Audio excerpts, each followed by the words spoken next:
because people do not come to a show to see bellies.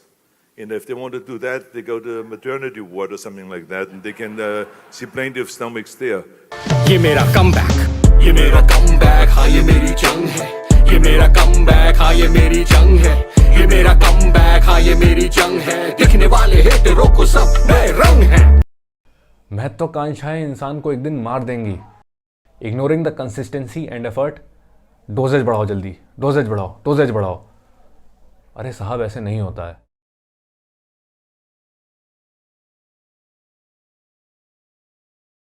तो आप में से बहुत सारे लोगों ने देखा होगा कि बॉडी बिल्डर्स का पेट बाहर को निकल जाता है, और आप में से बहुत सारे लोग सोचते होंगे कि ऐसा क्यों है और कहीं हमें तो नहीं हो जाएगा। बहुत सारे मेरे भाई ऐसे हैं जो डरते हैं इस विचार से भी। तो आज हम इसी के बारे में थोड़ा बात करेंगे। And one more thing, video का उद्देश्य केवल आपको एजुकेट करने का है, किसी बॉडी बिल्डर या एथलीट का मजाक बनाने का नहीं। एंड बिफोर वी स्टार्ट, मैं आपको थोड़ी सी इन्फॉर्मेशन देना चाहूँगा एनवेदा के calcium, magnesium, zinc, vitamin D3 and B12 supplement के बारे में। कैल्शियम आवश्यक होता है आपकी बोन्स और जॉइंट्स को हेल्दी रखने के लिए। मैग्नीशियम हेल्प करता है आपके मसल और नर्व फंक्शन को मेंटेन करने में। Zinc is important for your bones and your immunity. Vitamin D3 help करता है आपके कैल्शियम के अब्जॉर्प्शन को बढ़ाने में और इम्यूनिटी को स्ट्रॉन्ग करने में। And vitamin B12 is necessary for your brain function. ये माइक्रोन्यूट्रिएंट्स इंपॉर्टेंट होते हैं for certain functions in our body. कई बार क्या होता है, हम डाइट से इनकी रिक्वायरमेंट को पूरा नहीं कर पाते हैं। ऐसे में बाहर से इनको सप्लीमेंट करना एक बेटर ऑप्शन हो सकता है। एनवेदा एक अच्छी चॉइस है because this product is GMP certified and it's good. अपनी रिक्वायरमेंट के हिसाब से आप इसको दिन में 1 या 2 कैप्सूल्स ले सकते हो। इसकी लिंक सारे डिस्क्रिप्शन बॉक्स में मेंशन्ड है, you can check it out. So coming back to the topic, वैसे तो बहुत सारे रीजंस होते हैं आपके बबल गट होने के, बट बॉडी बिल्डिंग में जो one of the main reasons है वो है आपका use of performance enhancing drugs, यानी कि एनाबॉलिक स्टेरॉइड्स का प्रयोग। एनाबॉलिक स्टेरॉइड्स में भी बात करें तो स्पेसिफिकली ये आपके HGH और इंसुलिन के यूज़ से होता है, क्योंकि उनको यूज़ करने से आपके ऑर्गन्स का साइज बढ़ जाता है। इस कंडीशन को हम एक्रोमेगाली भी कहते हैं।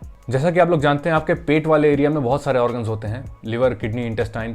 तो जब उनका साइज बढ़ता है तो वो बाहर की ओर पुश करते हैं पेट को, and this creates the condition of bubble gut. ये कंडीशन यूजुअली इन सब्सटेंसेस के यूज से नहीं बल्कि अब्यूज से होती है।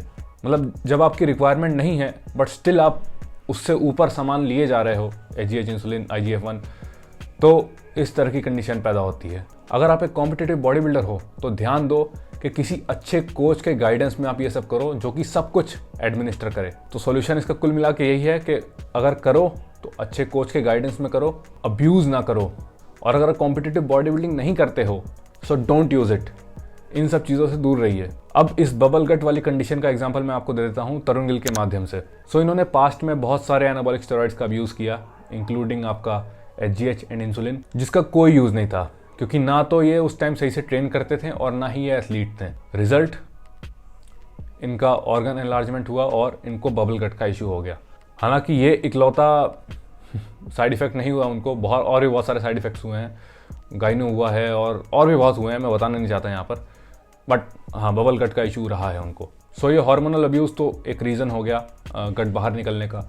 दूसरा इसका रीज़न होता है कार्ब लोडिंग सही से ना करना। कंपटीशन प्रेप में कई बार बॉडी बिल्डर्स का स्टेज पर चढ़ने से पहले का कार्ब लोडिंग का प्रोटोकॉल जो रहता है वो सही नहीं रहता, जिसकी वजह से उनके सिस्टम में कई सारा अनडाइजेस्टेड फूड रह जाता है, और ये भी स्टेज पर आपके गट को बड़ा दिखा सकता है। इसका सोल्यूशन भी यही है कि higher a good prep coach जो कि आपको अच्छे से कार्ब लोडिंग कराए, बिना डाइजेस्टिव इशूज़ के और बिना ब्लोटिंग के। अब इस सिचुएशन का भी मैं आपको एग्जाम्पल दे देता हूँ तरुण गिल जी के माध्यम से।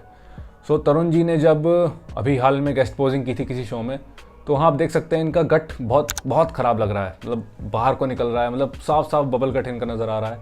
एक तो उनको HGH अब्यूज़ के साइड इफेक्ट्स जो कि पास्ट में रहे हैं, ऊपर से इनकी यहाँ पर कार्ब लोडिंग सही से नहीं हुई, जिसके कारण मे भी सिस्टम में बहुत सारा अनडाइजेस्टेड फूड है और इसकी वजह से ज़्यादा बाहर पुश हो रहा है पेट। बट अगर हम इस फुटेज को कंपेयर करें इनके शेरू क्लासिक के एमेचर ओलंपिया वाली फुटेज से, सो आप देखेंगे शेरू क्लासिक में इनका जो टमी वाला एरिया है वो बहुत प्रोपोर्शनेट लग रहा है और वेस्ट भी बहुत नैरो लग रही है। दैट सिंपली मीन्स कि यहाँ पर कार्ब लोडिंग अच्छे से हुई है और कोई भी अनडाइजेस्टेड फूड नहीं है सिस्टम में, इसकी वजह से कोई ब्लोटिंग नहीं है।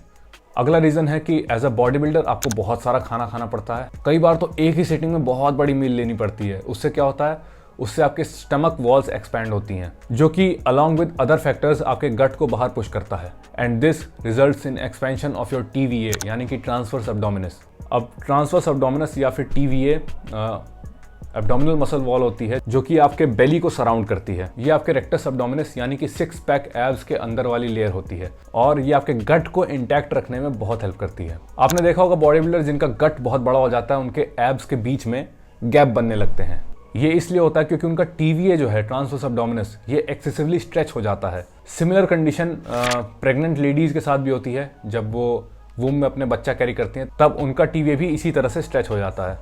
इसीलिए ताकि गट पर हमारा कंट्रोल हो और वो बाहर ना निकले, हमारे TVA को स्ट्रांग होना बहुत ज़रूरी है।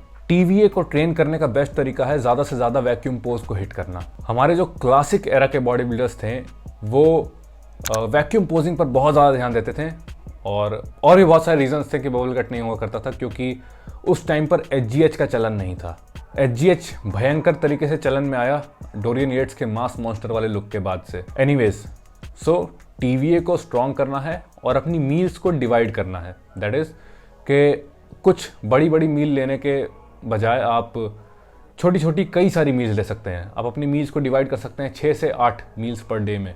ऐसा कर देने से स्टमक पर लोड कम पड़ेगा और स्टमक वॉल्स जो हैं वो उतना एक्सपैंड नहीं होंगी, जो कि अल्टीमेटली आपको हेल्प करेगा बबल गट को कम दिखाने में।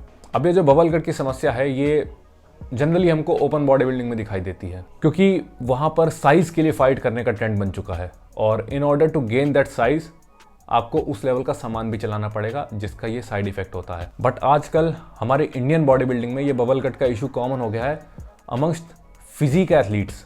जो मेंस फिजिक के कैटेगरी में खेलते हैं उनको भी आजकल बबल गट का इशू हो रहा है, which is not at all good. महत्वाकांक्षाएं इंसान को एक दिन मार देंगी। हमें थोड़ा सा पेशेंस रखना होता है और कंसिस्टेंटली ट्रेन करना होता है विद गुड एफर्ट। बट आजकल के एथलीट्स का ध्यान कहाँ पर है?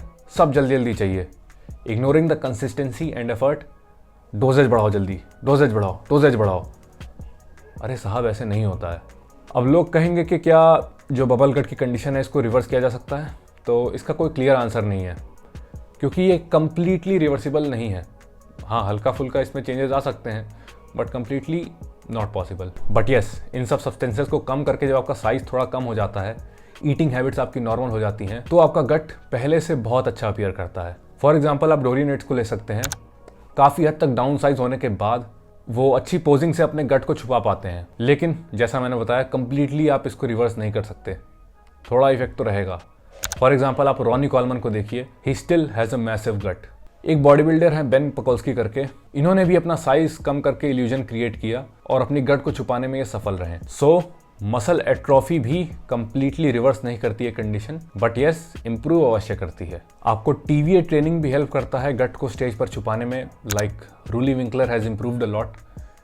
वैक्यूम पोज को हिट कर करके, प्रैक्टिस कर करके अब ये स्टेज पर अपनी गट एटलीस्ट छुपा पा रहे हैं। बट ये कोई प्राइमरी सोल्यूशन नहीं है। At the end of the day you are playing with these hormones and you have to be cautious. और हाँ, ये नेचुरल लिफ्टर्स को नहीं होता, जो मेरे कुछ भाइयों का कंसर्न था कि कहीं हमें तो नहीं हो जाएगा, नहीं होगा। सो आई होप कि आपको वीडियो पसंद आया होगा। पसंद आया है तो लाइक ज़रूर दबा दीजिए। सब्सक्राइब करना आपकी इच्छा है। मिलते हैं फिर नेक्स्ट वीडियो में। Bye bye.